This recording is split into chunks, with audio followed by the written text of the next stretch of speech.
In today's video, I'm going to teach you how to add eSignature license to employees in ShareFile. To get started, sign into ShareFile using an administrator account.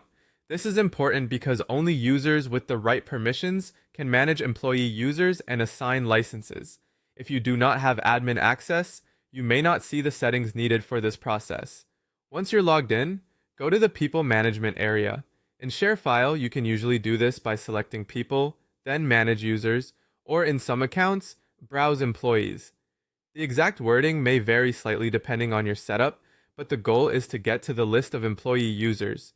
From there, find the employee who needs access to eSignature features. You can scroll through the list or use any search option available to locate them more quickly. Once you find the correct employee, open their user profile by clicking their name or selecting the Manage option. This will take you into the settings for that specific user. Inside the employee profile, look for a section called User Access or eSignature Settings. This is where ShareFile lets you control what that employee can do with eSignature tools. Next, enable the option labeled Send Documents for eSignature.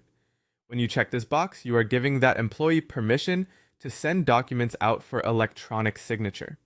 It is also important to note that turning on this setting uses one of your available eSignature licenses. So this is the key step that assigns the license. You may also see a couple of additional eSignature permissions. These are optional but useful depending on the employee's role.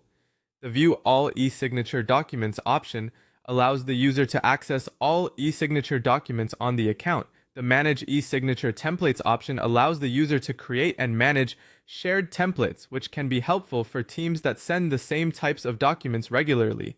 After selecting the permissions you want, click Save to apply the changes. Make sure you do not leave the page before saving, or your updates may not take effect.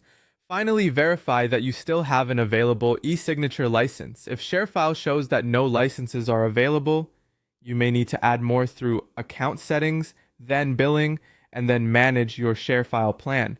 That's where you can review your current plan and make any needed updates. And that's it. Once saved, the employee should now have the eSignature access you assigned in ShareFile.